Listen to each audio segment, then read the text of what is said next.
High guys welcome back to my another vlog from Turkey. अघिल्लो भ्लगमा चाहिँ म इस्तानबुलसम्म कसरी गएँ अनि त्यहाँ मेरो पहिलो दिन कसरी बित्यो भन्ने कुरा मैले सेयर गरेको थिएँ। यदि नहेरेको भए प्लिज गएर हेर्नु होला। अब यो भिडियोमा चाहिँ म इस्तानबुलमा कुन कुन ठाउँमा घुमेँ अनि के कुरा गरेँ भन्ने कुरा सेयर गर्छु है त। सबैभन्दा पहिला म इस्तानबुलको एकदमै फेमस ब्लू मस्क अनि आया सोफिया भन्ने ठाउँ हेर्न गएँ। यहाँ चाहिँ मैले यो ठाउँको अनि म आफैको एकदमै धेरै फोटोहरू खिचेँ। यति धेरै कि अझै पनि मैले ती फोटोहरू सर्ट आउट गरिसकेको छैन। लाइक कुन फोटो राम्रो छ, कुन फोटो नराम्रो छ, कुन फोटोलाई एडिट गर्ने, कुन फोटोलाई पोस्ट गर्ने, एक दुई दिन फुर्सद मिलाएर ती फोटोहरूलाई सर्ट आउट गर्नु छ। यो ठाउँलाई ब्लू मस्क भन्छ। यो लगभग 400 वर्ष पुरानो मस्क हो अनि यसको एक्ज्याक्ट अपोजिट साइडमा आया सोफिया भन्ने मस्क छ जुन चाहिँ लगभग 1500 वर्ष पुरानो मस्क हो। यसको आर्किटेक्चर चाहिँ दुनियाँमै वान अफ द बेस्ट मानिन्छ। बट अनफर्चुनेटली म यहाँ गएको बेलामा चाहिँ आया सोफियामा रिनोभेसन भइरहेको थियो, सो यहाँ भित्र गएर चाहिँ मैले केही पनि हेर्न पाएन। म यो ठाउँमा अलि बिहानै आएको थिएँ, त्यही भएर यहाँ खासै धेरै मान्छेहरू थिएनन्। तर मैले फोटो खिच्दा खिच्दै 11-12 बजिसकेको थियो अनि एकदम धेरै मान्छेहरू पनि जम्मा भइसकेका थिए। एन्ड अलमोस्ट 95% मान्छेहरू चाहिँ टुरिस्ट मात्रै थिए। घुम्दा घुम्दै अलिक गर्मी भयो अनि भोक पनि लाग्यो अनि म एउटा रेस्टुरेन्टमा गएर पानीको बोतल किनेँ अनि फुड अर्डर गरेर मेरो साथीले जापानदेखि मलाई फोन गरेकी थिए,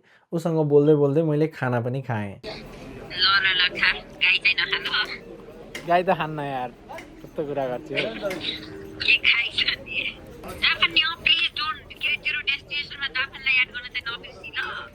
मेरो सबभन्दा इम्पोर्टेन्ट डेस्टिनेसन भनेको जापान हो। जापान नगइकन म मर्दैन यार।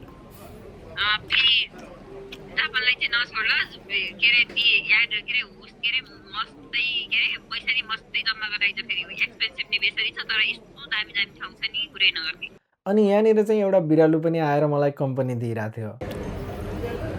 I'm eating here in Hagia Sophia, Turkey, and there is a cat on my next table. It's trying to steal my food. Hey, sit down. Okay. So it's here.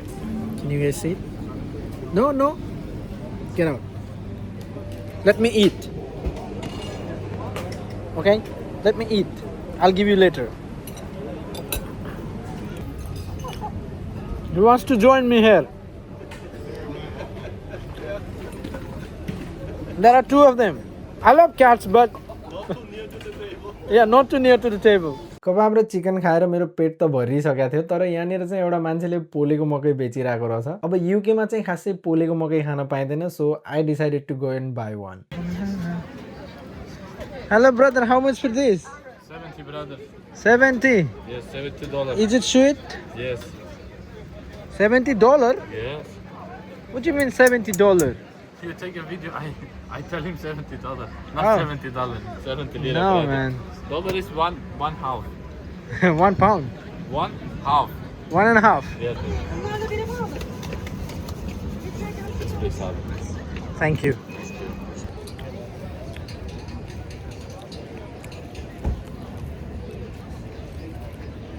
अनि म चाहिँ एकछिन यहीँको सानो मार्केटमा घुमेँ जहाँ चाहिँ एकदम धेरै चियाहरू, मसलाहरू अनि गहनाहरूलाई एकदम राम्रोसँग सजाएर राखेको थियो। तर यो चाहिँ यहाँको सानो लोकल मार्केट हो। यो ठाउँदेखि लगभग 10-15 मिनट हिँडिसकेपछि ग्रान्ड बजार भन्ने ठाउँ आउँछ, which is one of the biggest market in the world. अनि म चाहिँ गुगल म्याप्समा बाटो हेरेर हिँड्दै हिँड्दै चाहिँ यो मार्केटसम्म पुगेँ अनि यहाँ चाहिँ एकदम धेरै मान्छेहरू थिए। Obviously it's a market. मैले एयरपोर्ट्स लगाएन, तैँले मेरो आवाज सुन्यो होलिस् के अरे, मैले तेरो आवाज नसुने नि हुन्छ।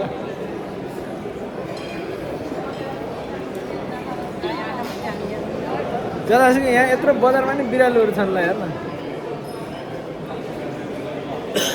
त्यहाँ एउटा छ, यहाँ अर्को छ, दुइटाले यहीँ बसेर खाने।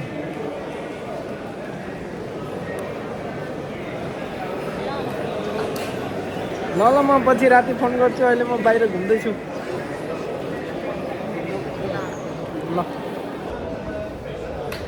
Are you here? How much for this cap? Sorry? You want this one? Yeah, how much? Original quality. You see? Good quality. Just tell me the price. Come, let me ask.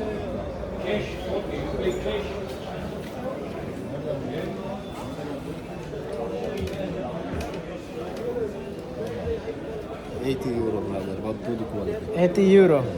Oh, sorry, that is too expensive for me. Thank you. Try me. If you want. No, it's fine. It's fine. I cannot pay €80. Thank you.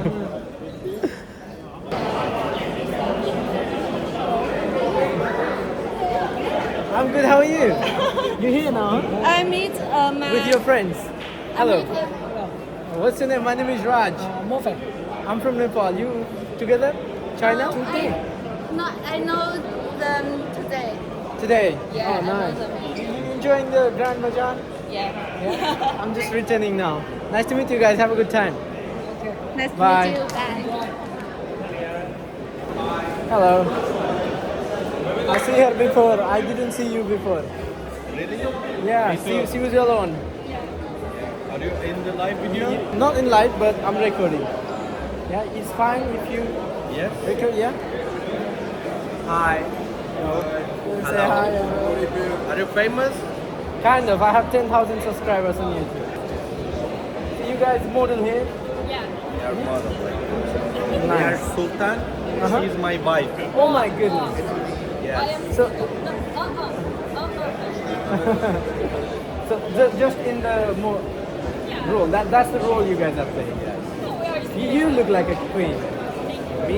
Yeah. Sultan. You Sultan. I am looking like. यो केटी चाहिँ यहाँनिर model बनेर बसेकी रहेछ यिनीहरूले चाहिँ यहाँ photo shoot गर्दा रहेछन् and she was looking really beautiful in that costume मैले उसको एउटा दुईटा फोटोहरू खिचेँ अनि म पनि त्यो कस्ट्युम लगाएर फोटो सुट गरेँ अनि मैले चाहिँ सुल्तानको कस्ट्युममा फोटो सुट गरेको थिएँ and if you don't have a queen what kind of sultan are you and I asked her to be my queen but she said they were not allowed to take pictures with tourist तर selfie खिच्न चाहिँ allowed रहेछ आजको लागि चाहिँ म enough घुमिसकेको थिएँ and I was tired as well अनि म चाहिँ अब होटलतिर फर्किनु पर्यो भन्ने बेलामा यी दुईजना भेट भए यिनीहरूलाई चाहिँ म हिजो एयरपोर्टदेखि होटल आउने बेलामा बसमा भेटेको थिएँ अनि मैले हमजाको फोन नम्बर पनि लिएको थिएँ his name is Hamza by the way अनि यिनीहरूले चाहिँ मलाई डिनरको लागि एउटा रेस्टुरेन्टमा जाम भनेर भने अनि हामी चाहिँ उतै गइयो यार अब खाना यहाँ पे या वहीं चला जाए तुमने कहा सही है मुझे तो कोई बस बहुत बड़ा नहीं अच्छा है था खाने से।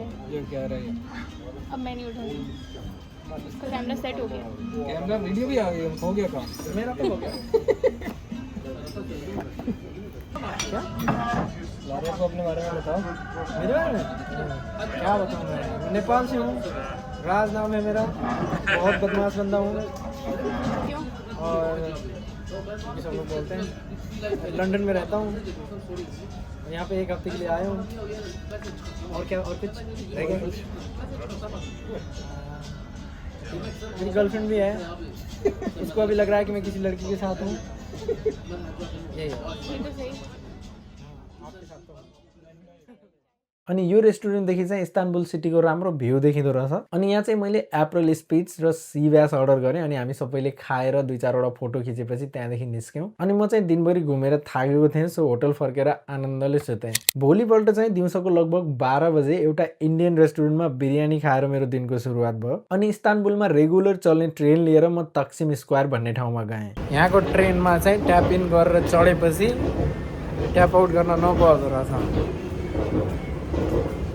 I don't know यिनीहरूले कसरी चाहिँ त्यो फेयर क्यालकुलेट गरेर काट्छन् है but yeah I just realize that you don't have to tap out in these metros so I am in Taksim station and when I exit I will try to go to Galata Tower that is why I came here अनि तक्सिम स्क्वायरदेखि हिँड्दै हिँड्दै गलता tower भन्ने ठाउँमा पुग्नको लागि मलाई लगभग 30 minute लाग्यो किनकि एक त एकदमै धेरै मान्छेहरू थिए यो ठाउँमा अनि म फेरि जतासुकै फोटो खिच्दै हिँडिरहेको थिएँ अनि एक ठाउँमा स्ट्यान्ड लगाएर आफ्नो फोटो खिच्नको लागि चाहिँ टाइम पनि लाग्छ इन्स्टाग्राममा अपलोड गरेको यो फोटो चाहिँ मैले यही भिडमा स्ट्यान्ड लगाएर आफै खिचेको फोटो हो आइसक्रिम ट्रिकवालाहरूले चाहिँ मलाई बोलाइरहेको थिए तर मलाई चाहिँ आइसक्रिम खान खासै मन पर्दैन सो तिनीहरूलाई अनि मार्केटमा बोलाइराख्ने मान्छेहरूलाई नाइ भन्दै भन्दै म गलता टावर भन्ने ठाउँमा पुगेँ एन्ड अनेस्टली यो टावरको एक्सपिरियन्स चाहिँ मलाई एकदमै ओभररेटेड लाग्यो आई एम इन